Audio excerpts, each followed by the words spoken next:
Hello everyone, welcome to BioPrism where we will be building your foundation. Hi, I am Pratibha Kaushik and आज हम पढ़ने वाले हैं transportation and excretion which is the second part of life processes. Okay, तो transportation और excretion हम आज पढ़ेंगे. उसमें सबसे पहला टॉपिक हम जो लेंगे वो लेंगे हम ट्रांसपोर्टेशन का. ठीक, तो ट्रांसपोर्टेशन क्या होता है बच्चों? ट्रांसपोर्टेशन इज जो आप ट्रांसपोर्ट करते हैं आइदर फूड सब्सटेंसेस और कुछ मिनरल्स वगैरह, न्यूट्रिएंट्स वगैरह ये, या फिर वाटर, इन सब का जो भी हम ट्रांसपोर्ट करते हैं एक पार्ट से, बॉडी के एक पार्ट से दूसरे पार्ट पर, उसको हम बोलते हैं ट्रांसपोर्टेशन.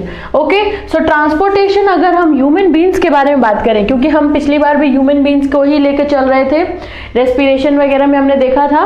तो अगर हम ट्रांसपोर्टेशन की बात करें ह्यूमन बींग्स में, ट्रांसपोर्टेशन इन ह्यूमन बींग्स, तो उसका बहुत ही इंपॉर्टेंट एक रोल अदा करता है आपका ब्लड यानी कि खून. आपका ब्लड जो है वो ट्रांसपोर्टेशन में हेल्प करता है. ब्लड के ही through nutrients, food substances, gases वगैरह, एक्सक्रीटरी सब्सटेंसेस, सब कुछ ब्लड के थ्रू ट्रेवल करता है आपके बॉडी में. सो ठीक है, अब हम पढ़ेंगे ब्लड के बारे में. ब्लड में दो कंपोनेंट्स होते हैं बच्चों, एक होता है प्लाज्मा और एक होता है ब्लड सेल्स. प्लाज्मा क्या चीज है? देखिए, अब ये ब्लड सेल्स के बारे में तो आपको सबको पता होगा. ब्लड सेल्स क्या चीज है? ब्लड सेल्स यानी कि जो सेल्स आपके ब्लड में प्रेजेंट है वो तीन तरीके के सेल्स होते हैं. अभी चलिए पहले यही बताते हैं. तो ब्लड सेल्स जो है वो आपके सेल्स जो कि ब्लड में प्रेजेंट है, ब्लड में जो सेल्स प्रेजेंट है, जिसमें से एक है आपका आरबीसी, एक है डब्ल्यूबीसी और एक है platelets. RBC is red blood corpuscles, WBC white blood corpuscles and platelets majorly जो आपको चोट लग जाती है तो ऊपर एक क्लॉट बनाने के काम करता है, ताकि ब्लड जो है आपकी बॉडी से ज़्यादा लीक ना हो, लीकेज को प्रिवेंट करता है प्लेटलेट्स. और WBC जो है वो आपका डिफेंस मैकेनिज्म में हेल्प करता है. डिफेंस मैकेनिज्म मतलब कि आपकी जो डिजीजेस वगैरह है उससे फाइट करता है. एंड आरबीसी का काम है ट्रांसपोर्ट में, वो हम देखेंगे कैसे. ऑक्सीजन को वैसे ये ट्रांसपोर्ट करता है. तो अगर हम बात करें प्लाज्मा की, तो प्लाज्मा जो है बेटो ये है बच्चों fluid medium. Plasma is a fluid medium. अब फ्लूइड मीडियम का मतलब क्या है? फ्लूइड मीडियम मतलब कि ब्लड सेल्स को छोड़ के जो भी फ्लूइड बचा है आपके ब्लड में वो सारा क्या है? वो है प्लाज्मा. प्लाज्मा में होता क्या क्या चीज है? प्लाज्मा ट्रांसपोर्ट करता है सबसे पहले तो फूड को, ठीक है, कार्बन डाइऑक्साइड को, CO2, कार्बन डाइऑक्साइड को ट्रांसपोर्ट करता है. देन वेस्ट को, या फिर इसको कह लीजिए नाइट्रोजिनस वेस्ट को ट्रांसपोर्ट करता है. ठीक है, तो प्लाज्मा जो है वो फ्लूइड मीडियम है, फ्लूइड है आपके ब्लड में, जो कि फूड, कार्बन डाइऑक्साइड और नाइट्रोजनस वेस्ट को आपके ट्रांसफर करता है, ट्रांसपोर्ट करता है बॉडी में, जहां पर भी इसको जाना होगा. अब ये ट्रांसपोर्ट कैसे करेगा भाई? ब्लड है, ठीक है, ये ब्लड कैसे चलेगा, क्या होगा ऐसा? तो ब्लड के हर ट्रांसपोर्टेशन में जिसमें ब्लड आपका मेजर रोल प्ले करता है, उसके ट्रांसपोर्ट के लिए एक पंप चाहिए आपकी बॉडी को. क्या चाहिए? पंप चाहिए, जो कि इसको दूर तक लेके जाएगा, एक प्रेशर क्रिएट करेगा और इसको दूर तक लेके जाएगा, जहां पे भी इसको जाना है वहां पे पहुंचाएगा. और उस पंप को हम बोलते हैं एक्चुअली में पंपिंग ऑर्गन, जिसको हम बोलते हैं हार्ट. सो हार्ट क्या है? आपका पंपिंग ऑर्गन है, वो ब्लड को पंप करता है और डिफरेंट बॉडी पार्ट्स में भेजता है. ठीक है, अगर हम बात करें हार्ट की, तो ये मैंने एक डायग्राम बनाया है गंदा सा हार्ट का, और तो इसमें अभी मैं बढ़ाऊंगी कि इसमें क्या क्या चीजें हैं. कुछ कंपोनेंट्स देख लेते हैं. तो हार्ट जो है वो आपका सबसे पहली चीज मस्क्यूलर ऑर्गन है. कैसा है, मस्कुलर ऑर्गन है। मस्कुलर ऑर्गन का मतलब कि सिर्फ और सिर्फ मसल्स से मिलके ये बना हुआ है। जो आपका हार्ट होता है ना, ये एक फिस्ट के बराबर होता है। फिस्ट का मतलब होता है मुट्ठी। फिस्ट के बराबर आपका एक हार्ट, आपकी बॉडी में कितना बड़ा हार्ट है वो आप अपनी मुट्ठी बंद करके देख सकते हैं। टाइटली मुट्ठी बंद करिए और आपको पता चल जाएगा कि आपका हार्ट का साइज क्या है। सो ये एक मस्कुलर ऑर्गन है। इसमें 2 चैम्बर्स होते हैं बच्चों, इसमें 2 चैम्बर्स होते हैं, ठीक है। 2 चैम्बर्स होते हैं, एक होता है ऑरिकल और एक होता है वेंट्रिकल। वेंट्रिकल, ठीक है। तो हार्ट को अगर हम देखें तो ये है हार्ट का डायग्राम। तो ऊपर वाला जो चैम्बर है ये होता है ऑरिकल और नीचे वाले जो ये चैम्बर्स है ये हैं आपके वेंट्रिकल्स, ठीक है। ये क्या है, ये है वेंट्रिकल और ये है ऑरिकल, ठीक। ऊपर वाले चैम्बर्स हो गए ऑरिकल, नीचे वाले हो गए वेंट्रिकल्स। सो लेफ्ट साइड के ऑरिकल को लेफ्ट ऑरिकल और राइट साइड के ऑरिकल को राइट ऑरिकल, ऐसे ये डिस्ट्रीब्यूटेड है। तो एक साइड जो होता है आपका डीऑक्सीजनेटेड ब्लड होता है, डीऑक्सीजनेटेड, डी जहां पर भी टर्म आ जाए, ठीक है, डी आ जाए इसका मतलब होता है एब्सेंट, यानी कि डीऑक्सीजनेटेड। ऑक्सीजनेटेड मतलब ऑक्सीजन, डी मतलब एब्सेंट, यानी कि ऑक्सीजन की एब्सेंस है, यानी उस ब्लड में ऑक्सीजन नहीं प्रेजेंट है। अगर ऑक्सीजन नहीं प्रेजेंट है तो क्या प्रेजेंट होगा, कार्बन डाइऑक्साइड, ठीक है। इसलिए जो ब्लड आपका कार्बन डाइऑक्साइड लेके चलता है आपकी बॉडी में, ह्यूमन बॉडी में, उसको बोलते हैं डीऑक्सीजनेटेड ब्लड। और जो ब्लड आपका ऑक्सीजन को लेके चलता है उसको बोलते हैं ऑक्सीजनेटेड ब्लड।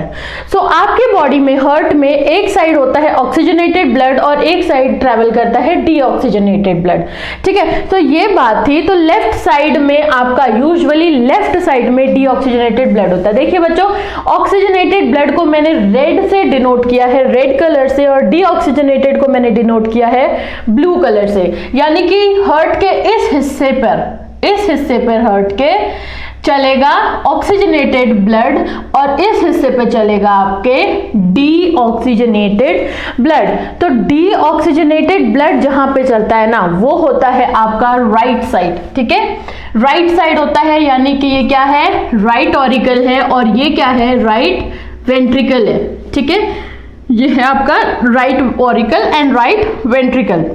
ऑक्सीजनेटेड ब्लड जो होता है वो लेफ्ट साइड में होता है बॉडी के, लेफ्ट ऑरिकल और लेफ्ट वेंट्रिकल, ठीक है। तो ऑक्सीजनेटेड ब्लड कहाँ होगा, लेफ्ट साइड में होगा और राइट साइड में क्या होगा, डीऑक्सीजनेटेड ब्लड होगा, ठीक है। सो ये थी बात कि कौन कौन सा कहाँ पे ब्लड होता है। तो यहाँ पर ऑरिकल्स जो होते हैं ना, इनका काम होता है ये हार्ट के अंदर ब्लड को लेते हैं। ऑरिकल्स में सबसे पहले जो ब्लड आता है वो ऑरिकल्स में आता है, दोनों ऑरिकल्स में। यहाँ पे ब्लू है यानी कि ये डीऑक्सीजनेटेड है, तो डीऑक्सीजनेटेड ब्लड कहाँ आएगा, राइट ऑरिकल में आएगा, और ऑक्सीजनेटेड ब्लड आएगा आपका लेफ्ट ऑरिकल में। अब ये ब्लड अंदर कैसे आता है, पंपिंग ऑर्गन है, ये अंदर कैसे आता है। ये हमारे बॉडी में ना एक बहुत ही इंपॉर्टेंट चीज है, कॉन्ट्रैक्शन और रिलैक्सेशन। इसी पे सारी मूवमेंट्स बेस्ड है, चाहे वो लोकोमोटरी मूवमेंट हो, चाहे वो पेरिस्टाल्सिस हो, चाहे वो मस्कुलर मूवमेंट कोई हो। तो आपका जो हार्ट है ये पंप जो करता है वो भी उसी रिलैक्सेशन कॉन्ट्रैक्शन और रिलैक्सेशन से ही काम करता है। तो जब ये ऑरिकल कॉन्ट्रैक्ट करता है ना बच्चों, देखिए जब कोई भी चीज, अगर मैंने ये हाथ में डाला तो अगर मैं कॉन्ट्रैक्ट करूंगी तो ये हाथ में नहीं आएगा, लेकिन जब मैं रिलैक्स करूंगी तो ये आ गया। वैसे ही जब ये कॉन्ट्रैक्टेड फेज में है तो इसमें कोई ब्लड नहीं होगा, जब ये रिलैक्स करेगा तो ब्लड पोर होना शुरू हो जाएगा, ठीक है। एक बार कॉन्ट्रैक्शन होगा, एक बार रिलैक्सेशन होगा। तो अगली बार जब ये कॉन्ट्रैक्ट करेगा तो यहां से जो भी चीज है, ये प्रेशर दे रहे हैं हम, वो नीचे जाएगी। तो यहां से ये ब्लड जो है आपका ट्रैवल करेगा कहां, वेंट्रिकल्स में, ठीक है। सो यहां पे कॉन्ट्रैक्शन होगा, ब्लड जो यहां पे प्रेजेंट है वो नीचे आ जाएगा वेंट्रिकल्स में। ठीक इसी तरीके से जब आपका ब्लड, ऑक्सीजनेटेड ब्लड आना होगा तो ये कॉन्ट्रैक्टेड फेज से रिलैक्स्ड फेज में जाएगा, और जिससे वो ऑक्सीजनेटेड ब्लड जो है वो आपकी बॉडी हार्ट के ऑरिकल में आ जाएगा। और इसके बाद ये जब कॉन्ट्रैक्ट करेगा तो ये वापस से कहाँ चला जाएगा, वेंट्रिकल में चला जाएगा। ठीक है, तो ये तो था कि कैसे ऑरिकल्स और वेंट्रिकल्स में ब्लड एंटर करता है। अब अगर हम बात करें तो यहाँ पर बच्चों यहाँ पर कुछ वॉल्व्स होती है। अब आप सोचेंगे कि अगर ये कॉन्ट्रैक्ट कर रहा है, ब्लड नीचे जा रहा है, फिर ये भी तो कॉन्ट्रैक्ट करेगा, ये कॉन्ट्रैक्ट करेगा, तो यहाँ पर ये कुछ वॉल्व्स होती हैं, ये कुछ आपके जो कह लीजिए वेंट्रिकल्स जो ब्लड सप्लाई करते हैं। अगर यहाँ से ब्लड आएगा तो जब ये कॉन्ट्रैक्ट करेगा तो यहाँ से ये ब्लड चला जाएगा। ठीक है, ये वाला हिस्सा तब बंद हो जाता है। अब ये एरिया बंद कैसे होता है, ये दोनों साइड में कुछ वॉल्व्स प्रेजेंट होती है, यहाँ पर और यहाँ पर। ठीक है, यहां पर प्रेजेंट होती हैं कुछ वॉल्व मतलब कि वन साइडेड, वन वे होगा, वन साइड ये चलेगा। तो जो आपकी यहां पर वॉल्व होती है इसमें 3 कप्स होते हैं। ठीक है, इसमें क्या होता है, 3 कप्स होते हैं, 3 कप होते हैं, इसीलिए यहां पे जो वॉल्व प्रेजेंट होती है इसको हम बोलते हैं ट्राइकस्पिड वॉल्व, इसको हम बोलते हैं ट्राइकस्पिड वॉल्व। और जो वॉल्व यहां पे प्रेजेंट होती है इसमें 2 कप होते हैं, 2 कप्स होते हैं, 2 कप्स होते हैं, इसीलिए इसको बोलते हैं डाइकस्पिड वॉल्व। ठीक है, इसको बोलते हैं डाइकस्पिड वॉल्व। ये वॉल्व क्या करती है बच्चों, ये वॉल्व जो है ये आपका जैसे ही इसने कॉन्ट्रैक्ट किया तो ये वॉल्व यहाँ पे ऐसे खुल गई। वॉल्व खुलने के बाद जब ये ब्लड अंदर चला गया तो ये वॉल्व बंद हो गई। ये वन वे होती है, ये सिर्फ ऊपर से खुलती है, नीचे से ये अगर वापस जाना चाहेगा तो यहाँ पे ये 2 फ्लैप्स हैं, ये बिल्कुल भी बंद नहीं होंगे, ये बिल्कुल भी खुलेंगे नहीं, सॉरी। ठीक है, तो यहाँ पर ये वेंट्रिकल जो है ये ब्लड को दोबारा से ऑरिकल में नहीं जाने देगा। ठीक है, तो ये था आपका कि कैसे ब्लड फ्लो हो रहा है through the auricles to the ventricles. अगर हम अब बात करें तो ऑरिकल में ब्लड आता है, यानी कि कहां से आएगा, बॉडी से आएगा। ठीक है, बॉडी से जो डीऑक्सीजनेटेड ब्लड वेन लेके आती है, जो भी आपका जो भी ट्यूब लेके आती है, जो भी आर्टरी लेके आती है, सॉरी जो भी वेन लेके आती है, वैसे डीऑक्सीजनेटेड ब्लड जो होता है मैं आपको बताती हूँ। डीऑक्सीजनेटेड ब्लड जो है वो कैरी कौन करती है, डीऑक्सीजनेटेड ब्लड कैरी करती है वेन। ठीक है, वेन आपकी डीऑक्सीजनेटेड ब्लड को कैरी करती है और ऑक्सीजनेटेड ब्लड को कैरी करती है आपकी आर्टरी। ठीक है, ऑक्सीजनेटेड ब्लड को कैरी करती है आर्टरी। तो यहां पर जो ब्लड आ रहा है, ये मैंने ब्लू से डिनोट किया, इसका मतलब ये डीऑक्सीजनेटेड ब्लड है। ठीक है, तो यहां पे ये वेन लेके आएगी ब्लड। ठीक, तो यहां पर जो अपर बॉडी से ब्लड आता है ऑरिकल में उसको बोलते हैं सुपीरियर वेना केवा। सुपीरियर मतलब ऊपर वाली बॉडी से आ रहा है, हेड की तरफ से आ रहा है, तो सुपीरियर वेना केवा। अब नीचे यहाँ पर भी एक वेना केवा होती है जो कि लोअर बॉडी, आपके हाथ, आपके पैर, यहाँ से ब्लड आएगा, इसको बोलते हैं हम इंफीरियर वेना केवा।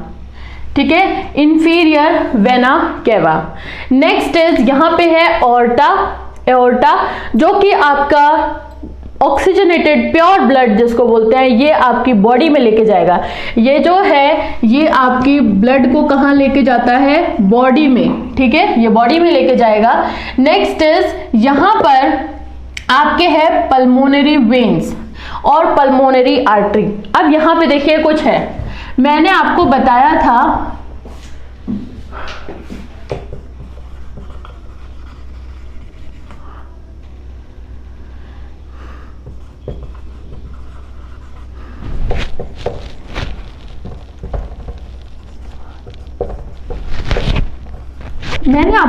था कि जो आर्टरी होती है ना वो ऑक्सीजनेटेड ब्लड लेके आती है। ठीक है, और वेन होती है वो डीऑक्सीजनेटेड ब्लड लेके आती है। लेकिन यहाँ पे एक ऐसा एग्जाम्पल है, यहाँ पे एक्सेप्शन है। जो पल्मोनरी आर्टरी हार्ट में है, सिर्फ जो पल्मोनरी आर्टरी होगी वो डीऑक्सीजनेटेड ब्लड को लेके जाएगी। ठीक है, और पल्मोनरी वेन किसको लेके जाएगी, ऑक्सीजनेटेड ब्लड को, ठीक है। यहां पर जो वेन है पल्मोनरी, ये ऑक्सीजनेटेड ब्लड को लेके जाएगी, जबकि पल्मोनरी आर्टरी डीऑक्सीजनेटेड ब्लड को लेके जाएगी, ठीक है। तो ये तो था। अब यहाँ पे जो वेंट्रिकल्स है बच्चों, देखो यहाँ पे वेंट्रिकल्स जो है ना, इनसे जो ब्लड जाता है वो पूरी बॉडी को जाता है, ठीक है। यानी कि इनको ज्यादा प्रेशर लगाने की जरूरत है।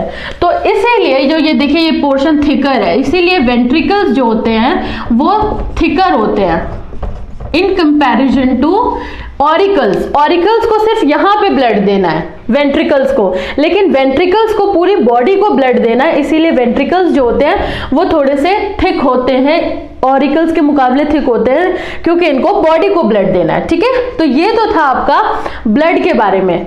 हम मेन चीज इसमें है पल्मोनरी आर्टरी, पल्मोनरी वेन, यहां से ब्लड अंदर आएगा और ये ब्लड लेके जाएगी, पल्मोनरी आर्टरी ब्लड को लेके जाती है, डीऑक्सीजनेटेड ब्लड को लंग्स पे, ठीक है। ये कहां लेके जाएगी? लंग्स में, लंग्स में लेके जाएगी, और एओर्टा जो है वो आपका बॉडी में ब्लड को लेके जाएगी, ठीक है। तो ये तो था एक स्कीमेटिक स्ट्रक्चर ब्लड का, सॉरी हार्ट का, ठीक। अब हम अगर देखें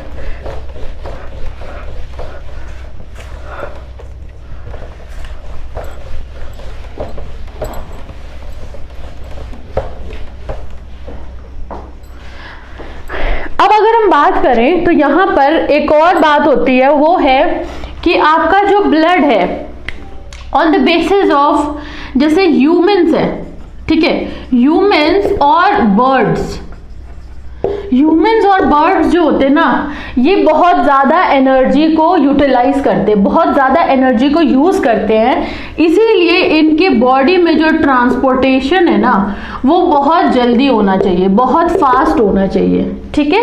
ये ह्यूमंस और बर्ड्स जो है एनर्जी को ज्यादा यूटिलाइज करते हैं, ज्यादा एनर्जी को लेते हैं। बर्ड्स बहुत फास्ट फ्लाई करती हैं, ह्यूमंस भी अपना डेली काम करते हैं, इसलिए इनमें ट्रांसपोर्टेशन की ज्यादा जरूरत है, ताकि फूड, न्यूट्रिएंट्स, एनर्जी वगैरह सब कुछ उनको प्रॉपरली जल्दी जल्दी मिलती रहे, ठीक है, ताकि वो अपना काम कर सके। नेक्स्ट इज जो आपके एम्फीबियंस हैं, एम्फीबियंस बच्चों, एम्फीबियंस हुए या फिर रेप्टाइल्स हुए, ये जो है ना, ये इनमें ट्रांसपोर्टेशन स्लो होता है, इसमें क्या होता है? फास्ट होता है, और इसमें होता है स्लो। इसमें स्लो इसलिए होता है क्योंकि थोड़े से इनके कंपैरिजन में लिथार्जिक होते हैं। तो यहाँ पे अगर ट्रांसपोर्टेशन स्लो हो, एक और कैटेगरी है फिश की, अगर इनमें ट्रांसपोर्टेशन थोड़ा स्लो हो तो भी चल जाएगा। इसलिए तो ये ट्रांसपोर्टेशन फास्ट हो, स्लो हो, ये डिपेंड किस पे करता है? ये डिपेंड करता है कुछ चीजों पे, वो मैं अब आपको बताती हूँ। तो यहाँ पे हम बात करते हैं जो ब्लड ट्रांसपोर्ट होता है ना, उसको बोलते हैं सर्कुलेट होना, ब्लड का सर्कुलेट होना। और ब्लड का जो सर्कुलेशन होता है वो दो तरीके से होता है, ह्यूमंस और बर्ड्स में। देखिए, अगर ये आपकी है बॉडी, हार्ट, ये है आपका हार्ट, हार्ट से ऑक्सीजनेटेड ब्लड कहाँ जाएगा? बॉडी में, ठीक है। और ये हार्ट को कौन देगा? लंग्स। ये हार्ट को कौन देगा? लंग्स देगा। यानी कि ऑक्सीजनेटेड ब्लड पहले कहाँ आया? हार्ट के पास, और फिर ये ऑक्सीजनेटेड ब्लड हार्ट ने कहाँ पहुंचाया? बॉडी पे। अब बॉडी में से CO2 बाहर निकलेगी, यानी डीऑक्सीजनेटेड ब्लड। डीऑक्सीजनेटेड ब्लड जो है वो बॉडी से कहाँ आएगा? हार्ट में, और हार्ट इसको पहुंचाएगा कहाँ? लंग्स में। याद है एल्वियोलाई, एल्वियोलाई में ब्लड वेसल्स बहुत ज्यादा थी, उसी की बात हो रही है, ये प्योर करेगा ब्लड को। तो यहाँ पे डीऑक्सीजनेटेड ब्लड जो है वो आ गया लंग्स में, ठीक है। और अब लंग्स इस डीऑक्सीजनेटेड ब्लड को प्योर करेगा, इसमें ऑक्सीजन डालेगा और फिर से कहाँ देगा? हार्ट पे। तो हार्ट में देखिए ब्लड 2 बार आ रहा है, सर्कुलेट 2 बार कर रहा है, एक बार ऑक्सीजनेटेड आता है, एक बार डीऑक्सीजनेटेड आता है, ठीक है। तो इसको हम बोलते हैं डबल सर्कुलेशन, इसको क्या बोलते हैं? Double circulation. यहाँ पे ब्लड जो है वो 2 बार सर्कुलेट हो रहा है, इसलिए हम इसको बोलते हैं डबल सर्कुलेशन। यहाँ पर अगर हम फिश की बात करें, फिश की अगर बात करें तो यहाँ पर होता है सिंगल सर्कुलेशन। ये डिपेंड फिश को छोड़ के। और जो वर्टिब्रेट्स है, ये हम बाद में बताएंगे कि वर्टिब्रेट्स क्या होते हैं और इनवर्टिब्रेट्स क्या होते हैं। फिश भी वर्टिब्रेट में ही आती है। फिश को छोड़ के बाकी जितने भी वर्टिब्रेट हैं यहाँ पर होता है डबल सर्कुलेशन। ठीक है, फिश के केस में सिंगल होता है और सबके केस में क्या होता है? डबल सर्कुलेशन होता है। ठीक है, तो ये तो बात थी आपके हार्ट के बारे में। अब आर्टरीज के बारे में मैंने आपको बोला कि आर्टरीज जो है वो कैसा ब्लड लेके जाती हैं? Oxygenated blood. सिर्फ एक को छोड़ के, वो है पल्मोनरी आर्टरी। ठीक है, आर्टरी जो है वो कैसा ब्लड लेके जाती है? ऑक्सीजनेटेड ब्लड लेके जाती है। हमेशा कैरी करेगी oxygenated blood, accept pulmonary artery, accept pulmonary artery. ठीक है, अब आर्टरीज की कुछ खासियत है। ये ब्लड को लेके जाती है बॉडी में। ठीक है, ये ब्लड को कहाँ लेके जाएगी? बॉडी में लेके जाएगी। इसलिए आर्टरीज जो हैं वो होती हैं थिन, और उसके साथ वो होती हैं इलास्टिक। प्रेशर मेंटेन करना है इसको बॉडी में, तो इसलिए ये होती हैं, थिक होती हैं। ये होती है थिक। तो प्रेशर मेंटेन करना है, एक प्रेशर से जाएगा, तो इसलिए ये होती है थिक और इलास्टिक। जबकि वेन्स जो होती हैं, आपकी जो वेन्स होती हैं, ये होती हैं थिन, क्योंकि इसको प्रेशर की जरूरत नहीं है। ठीक है, इसको ज्यादा प्रेशर की जरूरत नहीं है। आर्टरीज को प्रेशर की जरूरत है, इसीलिए ये थिक होती है और इलास्टिक होती है। इलास्टिक का मतलब होता है कि जैसा प्रेशर होगा, अगर ज्यादा प्रेशर होगा तो वो एक्सपैंड हो जाएगी, कम प्रेशर होगा तो वो कंप्रेस हो जाएगी। ठीक है, नेक्स्ट इज वेन्स जो है वो आपकी थिन होती है। एक इसमें खासियत ये है कि वेन्स में वॉल्स प्रेजेंट होती है। वॉल्स मैंने बताया था आपको, अभी सिंगल वे होता है इनका वॉल्स का, ताकि ब्लड जो है वो बैक फ्लो ना कर पाए, पीछे दोबारा से ना आ पाए, इसलिए वॉल्स प्रेजेंट होती है। तो ये वॉल्स जो है वो खासियत किसकी है? वेन्स की। ठीक है, नेक्स्ट अगर हम बात करें तो इसमें एक और वेसल होती है। ये वेसल के टाइप्स हैं, आर्टरी, वेन। एक और वेसल होती है जिसको हम बोलते हैं कैपिलरीज। ये कैपिलरीज क्या चीज है? कैपिलरीज अगर मैं आपको समझाऊं तो ये देखिए, ये एक आर्टरी आ रही है। ठीक है, ये एक आर्टरी है, ये डिस्ट्रीब्यूट होगी, ये फर्दर डिस्ट्रीब्यूट होगी, ये फर्दर डिस्ट्रीब्यूट होगी।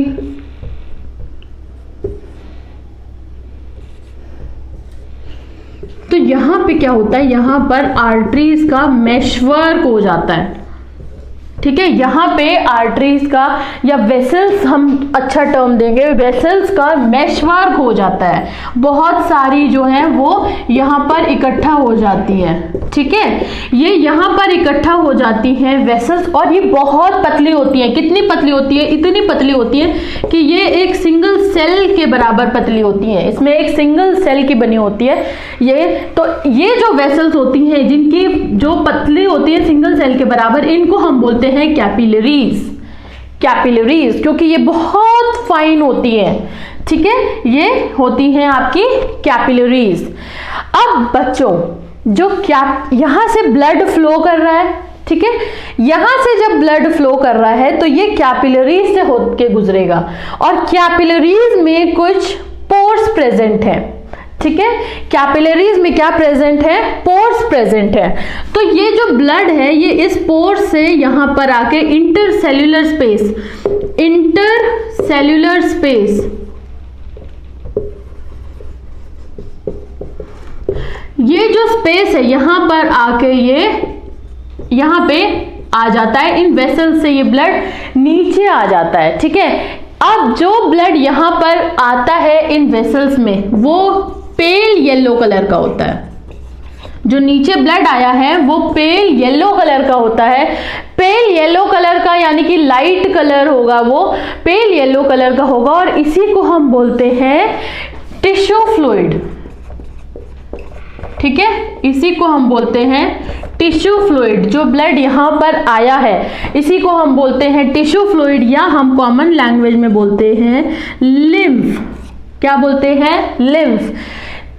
कैपिलरीज से ब्लड नीचे आ गया है, इसके जो पोर्स हैं, कैपिलरीज में छोटे छोटे जो पोर्स हैं, उन पोर्स से ब्लड नीचे आया है और ये पेल येलो कलर का होता है और इसको हम बोलते हैं टिश्यू फ्लूइड या फिर इसको बोलते हैं लिम्फ। अब इसमें होता क्या क्या है? तो ये लिम्फ जो है इसमें प्लाज्मा होता है या कह लीजिए प्रोटीन होता है और इसमें होते हैं कुछ ब्लड सेल्स। इसमें क्या होता है? कुछ ब्लड सेल्स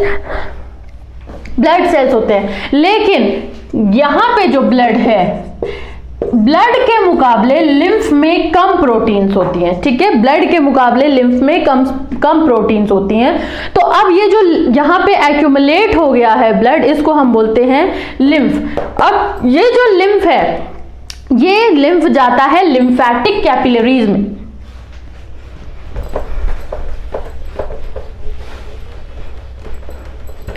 ये लिम्फ कहां जाएगा? ये लिम्फ जाता है लिम्फैटिक कैपिलरीज में। लिम्फैटिक कैपिलरीज से समझ में आ रहा होगा, फिर से बहुत पतली है वो। लिम्फ जाएगा, लिम्फ जाएगा कहां पे? लिम्फैटिक कैपिलरीज में ड्रेन होगा। अब ये जो है ये जो कैपिलरीज में ड्रेन हुआ है, आर्टरी से ये आ रहा था, यहां से आर्टरी आई थी। ठीक है, अब ये लिम्फैटिक कैपिलरीज में से जाएगा लिम्फैटिक वेन में। ठीक है, लिम्फैटिक वेसल यानी कि लिम्फैटिक वेन में जाएगा। लार्ज वेन होगी एक्चुअली, ये जाएगा लार्ज वेन में और फिर एक्चुअली ये जाएगा वेन में। यानी कि ये कहाँ था? ये आर्टरी में मिला था, आर्टरी से ये निकला था। ठीक है, ये मैश वर्क इसने बनाया और ये जो है ये क्या हुआ? ये हो गया वेन।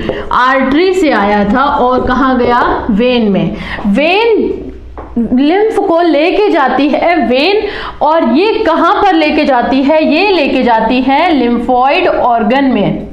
ये लेके जाती है वे लिम्फ को लिम्फोइड ऑर्गन में, और लिम्फोइड ऑर्गन में लिम्फ स्टोर होता है। अगर मैं इसका एग्जांपल दूं तो इसका एक एग्जांपल है टॉन्सिल्स।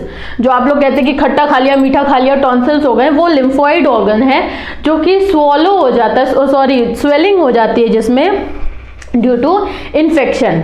ठीक है, तो ये तो था आपके लिम्फ के बारे में, या कह लीजिए ट्रांसपोर्टेशन इन ह्यूमन बीइंग्स। ये बात थी ट्रांसपोर्टेशन इन ह्यूमन बीइंग्स के बारे में। अगर हम ट्रांसपोर्ट इन प्लांट्स के बारे में बात करें, ठीक है, अगर हम ट्रांसपोर्टेशन इन प्लांट्स के बारे में बात करें तो प्लांट्स के केस में देखो बच्चों, एक बहुत इंपॉर्टेंट चीज है, वो है सॉइल। सॉइल जो है वो रिच होती है न्यूट्रिएंट से। ठीक है, न्यूट्रिएंट से रिच होती है सॉइल। तो ये जो न्यूट्रिएंट रिच सॉइल है ना, इसी सॉइल से इनको अपना जो भी ट्रांसपोर्टेशन के लिए चाहिए, यानी कि जैसे अगर इनको ऑक्सीजन चाहिए या फिर इनको रॉ मटेरियल चाहिए कोई, तो ये सारा कहाँ से मिलेगा? ये मिलेगा इनको सॉइल से। ठीक है, ये सारा इनको मिलता है सॉइल से। तो ये रिचेस्ट सोर्स है सॉइल आपके रॉ मटेरियल की। ठीक है, अब यहाँ पे ट्रांसपोर्ट कैसे होता है? तो यूजुअली जो प्लांट्स में ट्रांसपोर्ट होता है उसका एक प्रोसेस है जिसको बोलते हैं डिफ्यूजन। इस प्रोसेस को बोलते हैं डिफ्यूजन। डिफ्यूजन क्या चीज है? अब मैं आपको एक जल्दी में बताऊं तो डिफ्यूजन में कंसंट्रेशन ग्रेडियंट की बात की जाती है। ठीक है, वो भी कंसंट्रेशन ग्रेडियंट की बात की जाती है, यानी कि यहाँ पे कुछ कंसंट्रेशन होगा और यहाँ पे कुछ कंसंट्रेशन होगा अगर इन दोनों में ट्रांसपोर्टेशन होना है। अगर यहाँ पे हाई होगा और यहाँ पे होगा लो, हाई या लो, या फिर इस साइड हाई या फिर इस साइड लो, मतलब हाई लो का कैटेगरी होना ही चाहिए जिससे कि डिफ्यूजन हो सके, एक सेल से दूसरे सेल में जा सके। तो ये ट्रांसपोर्टेशन का प्रोसेस है डिफ्यूजन, जो कि कॉमनली प्लांट्स में होता है। ठीक है, ये ट्रांसपोर्टेशन का प्रोसेस है जो कि कॉमनली प्लांट्स में डिफ्यूजन से ही ट्रांसपोर्टेशन देखा गया है। तो यहाँ पे क्या होता है, प्लांट्स को, क्योंकि आपने देखा है प्लांट्स मूवमेंट नहीं करते हैं सच, जब हवा चलती है तो लीव्स हिलती हैं, लेकिन प्लांट्स अपने आप कोई मूवमेंट नहीं करते हैं। तो यहाँ पर इसलिए स्लो ट्रांसपोर्ट चल जाता है। ठीक है, यहाँ पर इसलिए स्लो ट्रांसपोर्ट चल जाता है, लेकिन एनिमल्स के केस में ऐसा नहीं है। ठीक है, अब स्लो ट्रांसपोर्ट चल जाता है इसीलिए ये लोग डिफ्यूजन से काम चला लेते हैं। पर क्या सिर्फ डिफ्यूजन से काम चलता है? तो नहीं। अगर मैं बात करूं एक प्लांट की, तो यहाँ पे इसकी रूट्स होंगी, ठीक है, यहाँ पे इसकी रूट्स होंगी। ये ट्रीज आपने देखे, ट्रीज बहुत ऊंचे होते हैं, बहुत ऊंचे होते हैं, कई मीटर्स के होते हैं। तो क्या सिर्फ सिंपल डिफ्यूजन से यहाँ से पानी या फिर रॉ मटेरियल जो भी इसको चाहिए वो सिंपल डिफ्यूजन से यहाँ चला जाएगा? तो नहीं, ऐसा नहीं होता है। ठीक है, वो कैसे जाता है अब हम देखते हैं। तो ट्रीज के जो स्टेम है, स्टेम या फिर ब्रांचेस, तो ट्रीज में कुछ वेसल्स मिलते हैं, जैसे हमारे बॉडी में वेसल्स हैं, arteries and veins and capillaries, वैसे यहाँ पे भी वेसल्स हैं, वैस्कुलर सिस्टम उसको बोलते हैं। इन वेसल्स, ये वेसल्स कौन कौन से हैं? ये है जाइलम और फ्लोएम। ठीक है, ये दो वेसल्स हैं, जाइलम और फ्लोएम। जाइलम क्या काम करता है? देखिए, जाइलम जो है वो वाटर को लेके जाता है और फ्लोएम जो है वो फूड को लेके जाता है। ठीक है, जाइलम वाटर को लेके जाता है और फ्लोएम फूड को लेके जाता है। तो वाटर यानी कि नीचे से ऊपर जाएगा, तो यहाँ पे नीचे से प्लांट में ऊपर वाटर कौन लेके जाएगा? जाइलम। और प्लांट से फूड, रूट्स तक फूड कौन पहुंचाएगा? वो है आपका फ्लोएम। ठीक है, सो ये दो चीजें थी, ये दो वेसल्स थी जो कि प्लांट में ट्रांसपोर्टेशन करती हैं, जाइलम और फ्लोएम। अब यहाँ पर ऐसा नहीं है कि यहाँ पे डिफ्यूजन नहीं होगा, डिफ्यूजन भी होगा। डिफ्यूजन के अलावा एक प्रेशर क्रिएट करना होगा, वो प्रेशर यहाँ इनसे क्रिएट होगा। अब देखिए, जो मैंने बताया था, अगर सन, ये सन है आपका, ये सन की रेज पड़ेंगी। ठीक है, इन्वायरमेंट में गर्मी होती है, सन की रेज पड़ती है, तो क्या होता है कि यहाँ से जो लीव्स हैं, लीव्स से एरियल पार्ट जो लीव्स हैं, उस लीव्स से मैंने बताया था यहाँ पे स्टोमेटा होते हैं। ठीक है, लीव्स पे स्टोमेटा होते हैं। तो ये स्टोमेटा क्या है? पोर्स है कुछ। जब गर्मी बढ़ती है ड्यूरिंग द डे टाइम, ठीक है, during the day time in pores से वाटर जो है वो बाहर निकलता है। वाटर जो है वो वेपर के फॉर्म में बाहर निकलता है। किस फॉर्म में बाहर निकलता है? वेपर के फॉर्म में बाहर निकलता है। और ये लॉस ऑफ वाटर होता है, एक्चुअली ये प्लांट के लिए एक लॉस होता है। तो ये जो लॉस ऑफ वाटर है through the aerial part of the plant, ये एरियल पार्ट नहीं है, ये सॉइल में नीचे दबा हुआ है, through the aerial part of the plant, it can be leaf, it can be stem, okay, और इट कैन बी ब्रांचेस। तो loss of water from the aerial parts of the stem is a process known as transpiration. इस process को बोलते हैं transpiration. ठीक है, तो ये जो लीव्स हैं, ये मेजर ट्रांसपीरेशन का प्रोसेस लीव्स से होता है। तो यहाँ ऊपर, सबसे ऊपर लीव्स प्रेजेंट है या ब्रांचेस प्रेजेंट है, तो ट्रांसपीरेशन क्या करता है? एक सक्शन क्रिएट कर देता है।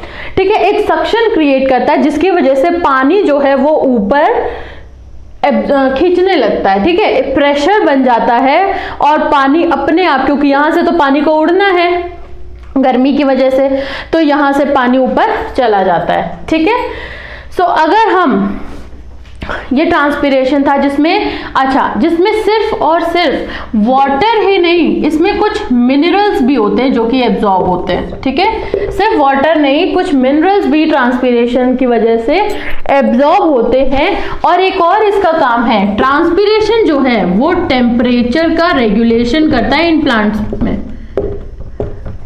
प्लांट्स में टेम्परेचर रेगुलेशन कौन करता है? ट्रांसपीरेशन। ठीक है, सो यहाँ पे मैंने आपको बताया कि कैसे प्लांट्स में ये हो रहा है, ट्रांसपोर्टेशन हो रहा है। ठीक है, सो यहाँ पर जो प्लांट्स में ट्रांसपोर्टेशन हो रहा था वो आपका हो रहा था through the diffusion and through transpiration. Diffusion जो है वो नॉर्मल सेल जो है वो आपका डिफ्यूजन कर रहा था, उसमें एक ग्रेडियंट बन रहा था, और ट्रांसपीरेशन में एक पुल ले रहा था, ये एक सक्शन ले रहा था ट्रांसपोर्ट के लिए। अब अगर हम बात करें, ये तो था वाटर का ट्रांसपोर्टेशन। जो फूड, फोटोसिंथेसिस से फूड जो बना है, जो लीव्स ने फूड बनाया है, वो फूड नीचे रूट्स तक भी तो पहुंचाना है। ये रूट्स तक जो फूड का जो ट्रांसपोर्ट होता है ना, फूड का जो ट्रांसपोर्ट होता है, इसको हम बोलते हैं ट्रांसलोकेशन। इसको बोलते हैं ट्रांसलोकेशन। और ये जो ट्रांसलोकेशन है ये कौन करता है? फ्लोएम। ठीक है, ये कौन करता है? फ्लोएम। फूड का ट्रांसपोर्ट जो है उसको हम ट्रांसलोकेशन बोलते हैं, और ये कैरी करता है फ्लोएम, जो कि फूड को नीचे लेके आता है। ठीक है, अब यहां पर एक ट्यूब होती है, इसको बोलते हैं सीव ट्यूब। जो ट्यूब प्रेजेंट होती है फ्लोएम की, जो ट्यूब प्रेजेंट होती है जो कि ट्रांसपोर्टेशन करती है, उसको हम बोलते हैं सीव ट्यूब। ठीक है, सीव ट्यूब एक्चुअली में फूड को लेके आती है, और यहां पे होते हैं कुछ कंपेनियन सेल्स। कंपेनियन सेल्स होते हैं, और ये सेल्स जो हैं ये इनकी हेल्प करते हैं। यहाँ पर होता है ट्रांसलोकेशन, और जो ट्रांसलोकेशन का प्रोसेस है ना बच्चों, इसमें एक्चुअली में एनर्जी की ज़रूरत होती है। इसमें एनर्जी की ज़रूरत होती है, एटीपी की ज़रूरत होती है, क्योंकि वहाँ से सिर्फ पानी अपने आप सक्शन क्रिएट हो रहा था और वो पानी ऊपर जा रहा था, मिनरल्स ऊपर जा रहे थे।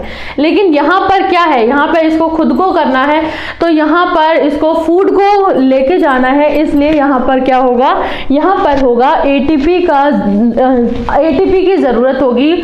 और वो एटीपी जो है इनको हेल्प करेगा किसमें? ऑस्मोटिक प्रेशर क्रिएट करने में।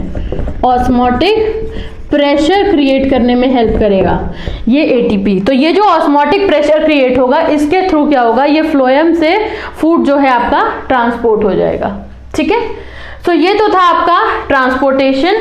अगर हम अब ट्रांसपोर्टेशन के बाद बात करेंगे हम एक्सक्रीशन की।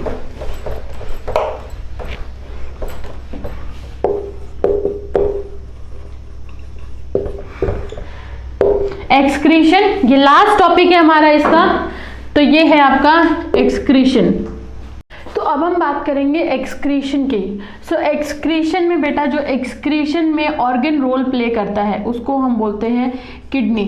उसको हम बोलते हैं, हम अगर ह्यूमंस की बात कर रहे हैं यहाँ पे, ह्यूमंस में जो एक्सक्रीट करना मतलब बाहर निकालना, जो भी वेस्ट मटेरियल है उसको बाहर निकालना।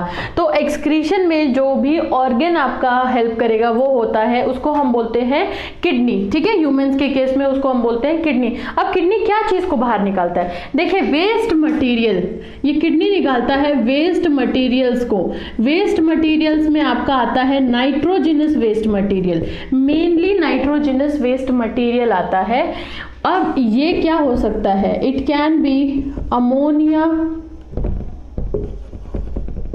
It can be urea, it can be uric acid.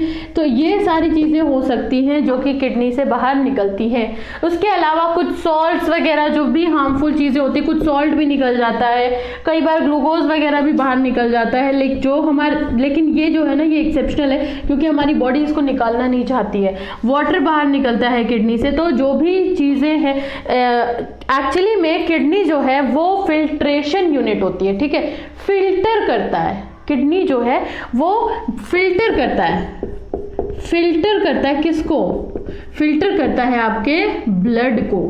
Filter किसको करेगा? आपके ब्लड को। अब ये ब्लड को फिल्टर करता है, इसका मतलब कि ब्लड में से नाइट्रोजनस वेस्ट जो है वो निकाल देता है और फिर उस ब्लड को हार्ट को भेज देता है। ठीक है, तो अब यहाँ पर ये किडनी कैसे काम करता है? तो सबसे पहली चीज तो ये दो किडनीज हैं आपकी।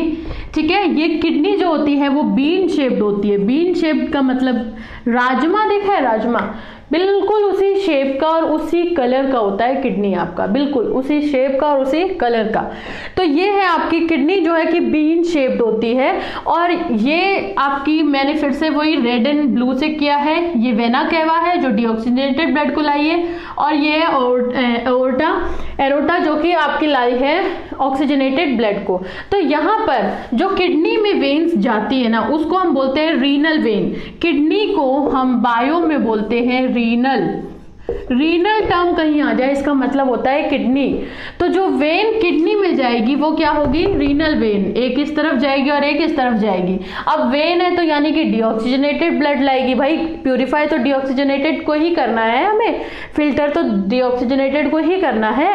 तो यहाँ पर ये रीनल वेन जो है किडनी में लेके आएगी। अब ये है आपकी लेफ्ट किडनी और ये है आपकी राइट किडनी, ठीक है।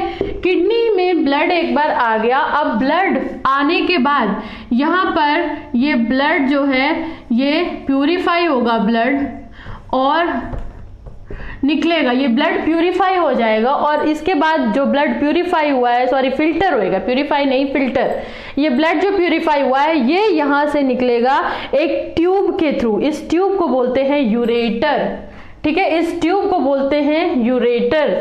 इस ट्यूब से ये निकलता है एक ब्लैडर में आके, ये एक ब्लैडर में आके स्टोर होता है टेम्पररी। इस ब्लैडर को बोलते हैं हम यूरिनरी ब्लैडर। इसकी एक्सपैंडेबल होती है, इसकी मसल्स जो होती हैं वो बहुत ज़्यादा एक्सपैंडेबल हो सकती हैं। एंड देन ये यूरिनरी ब्लैडर जो है ये खुलता है यूरेथ्रा में। यूरेथ्रा ट्यूब लाइक स्ट्रक्चर होता है जिससे कि यूरिन पास आउट होता है लास्ट में ऑन द अर्ज, आपकी जो भी अर्ज है उसको लेकर ये उसी के अकॉर्डिंग ये खुलता है। तो ठीक है, एक्सक्रीटरी सिस्टम ऑफ ह्यूमन में क्या क्या चीजें हैं? A pair of kidney, a pair of ureter, a urinary bladder and a urethra. अब ये कैसे काम करता है मैंने आपको बता दिया, ब्लड कहां से कहां जाता है। तो यहां पर जब आपकी रीनल वेन ब्लड लेके आती है ना, तो रीनल वेन जब ब्लड लेके आती है तो यहां पर ये ब्लड लेके आती है एक, ये ब्लड की बहुत सारी गुच्छे होता है, ब्लड का गुच्छा होता है जो कि एक कप शेप्ड स्ट्रक्चर होता है, उसमें आता है। इसको बोलते हैं बाउमेन्स कैप्सूल। ये मैं थोड़ा बड़ा बना रही हूँ, ये बहुत छोटा होता है, बहुत छोटा होता है। तो ये बाउमेन्स कैप्सूल है, यहाँ से ये ब्लड आता है और फिर ये ब्लड ट्यूब में जाता है। ये ब्लड जो है ये यहाँ पे फिल्टर होता है और ये यहाँ पे होती है कलेक्टिंग डक्ट होती है एक कलेक्टिंग डक्ट। इस डक्ट से होता हुआ फिर ये ब्लड यहाँ पे बाहर आ जाता है। तो ये जो पूरा है ना, ये जिसमें कलेक्टिंग डक्ट है, बाउमेन्स कैप्सूल है, ये सब जो है ग्लोमेरुलस है, ये सब है इसको बोलते हैं हम नेफ्रॉन। क्या बोलते हैं? नेफ्रॉन। ठीक है, ये किडनी की nephron is the structural and functional unit of kidney या फिर structural and functional unit of excretory system. ठीक है, तो ये तो था आपका एक्सक्रीशन। अब यहाँ पर होता क्या चीज़ है, देखिए अगर आपकी बॉडी में, ये देखिए मैंने आपको बोला कि ये वेस्ट मटेरियल है, ये वेस्ट मटेरियल है तो इनको निकालना तुरंत ज़रूरी है क्योंकि एक्चुअली में ये होते हैं टॉक्सिक, नाइट्रोजनस है, नाइट्रोजन हमारी बॉडी के लिए बहुत टॉक्सिक होता है। ठीक है, तो ये टॉक्सिक मटेरियल्स हैं जो कि निकलने चाहिए in the form of ammonia, in the form of urea और in the form of uric acid. वैसे अमोनिया जो होता है वो फिश में पाया जाता है, हमारे बॉडी में अमोनिया नहीं निकलता है। थ्रू यूरिन, यहाँ से जो भी लिक्विड बाहर निकलता है इस लिक्विड को हम बोलते हैं यूरिन। ठीक है, तो थ्रू यूरिन हमारी बॉडी से निकलता है यूरिया, फिश में निकलता है, फिश या कह लीजिए पानी में जो रहते हैं उनमें निकलता है अमोनिया, और यूरिक एसिड जो होता है वो बर्ड्स के केस में होता है। ठीक है, वो किसके केस में होता है? बर्ड्स के केस में होता है जो कि बाहर निकलता है, ये सबसे ज़्यादा टॉक्सिक होता है। अब यहाँ पर जो भी सिस्टम एक्सक्रीशन करता है ना उसको हम बोलते हैं एक्सक्रीटरी सिस्टम। तो ये पूरा है आपका एक्सक्रीटरी सिस्टम जो सर्कुलेट करेगा ब्लड का काम, जो ट्रांसपोर्टेशन करेगा उसको सर्कुलेटरी सिस्टम, ट्रांसपोर्टिंग सिस्टम नहीं, सर्कुलेटरी सिस्टम। ठीक है, तो ये तो था आपका एक्सक्रीशन इन ह्यूमंस। अब अगर हमारी बॉडी में बाई चांस, ठीक है, अगर हमारी बॉडी में बाई चांस मान लीजिए कि अमोनिया बना है, ठीक है, वो तो बनता ही है, अमोनिया ही बनता है एक्चुअली में, और वो अमोनिया कन्वर्ट होता है। Ammonia is very toxic for your body. ठीक है, सो अमोनिया बना आपकी बॉडी में। अब ये अमोनिया जो है ये आपका जो एक्सक्रीटरी सिस्टम था, ये अमोनिया चेंज होगा किसमें? यूरिया में।